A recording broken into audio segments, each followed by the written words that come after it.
ফেব্রুয়ারির সেই বসন্তের সকালে পিলখানার দরবার হলের আনন্দঘন আয়োজন, কিন্তু কে জানতো মুহূর্তেই তা হয়ে উঠবে এক বীভৎস বধ্যভূমি।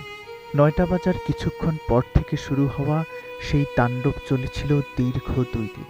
রাইফেলের গর্জন আর ধোঁয়ার কুণ্ডলিতে আচ্ছন্ন পিলখানায় ৫৭ জন বীর সেনা কর্মকর্তাকে নির্মমভাবে হত্যা করে ফেলে দেওয়া হয়েছিল ম্যানহোল আর গণকবরে। ১৭ বছর পেরিয়ে ক্যালেন্ডারের পাতায় ফেব্রুয়ারি মাস এলেই পিলখানার সেই রক্তাক্ত স্মৃতি আজও স্তম্ভিত করে দেয় পুরো জাতিকে। ২০০৯ সালের ২৫ ফেব্রুয়ারির সেই বিভীষিকাময় সকাল এক গভীর ক্ষত তৈরি করেছিল বাংলাদেশের ইতিহাসের বুকে। সেদিনের সেই বিপথগামী কিছু জওয়ানের উন্মত্ততায় বাংলাদেশ হারিয়েছিল ২৪ সেনা কর্মকর্তা সহ ৭৪টি প্রাণ। আজ সেই পিলখানা ট্র্যাজেডির ১৭তম বার্ষিকী।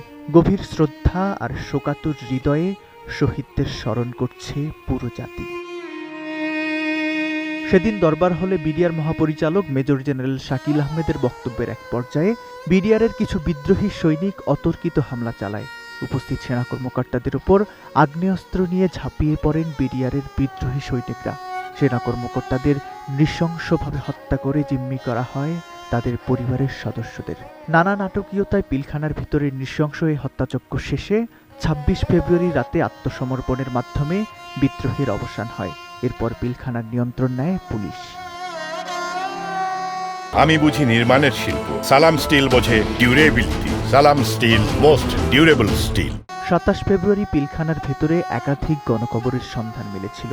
পাওয়া যায় তৎকালীন বিডিআরের মহাপরিচালক মেজর জেনারেল শাকিল আহমেদ, তার স্ত্রীসহ সেনা কর্মকর্তাদের লাশ।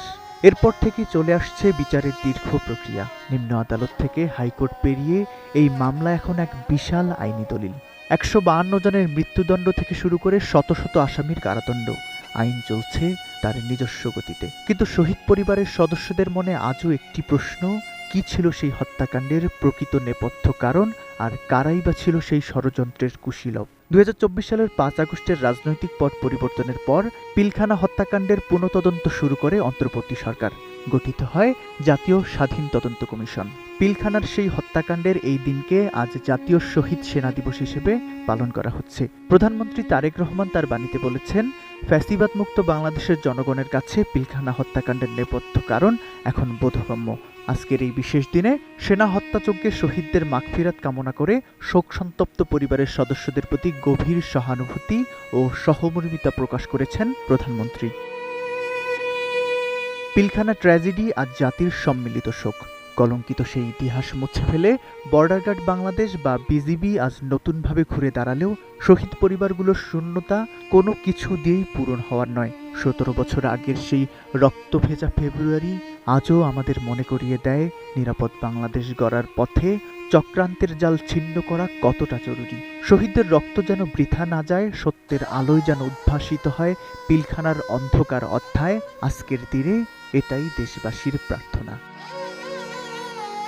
তৌফিকুল ইসলাম আশিক, এটিএন নিউজ।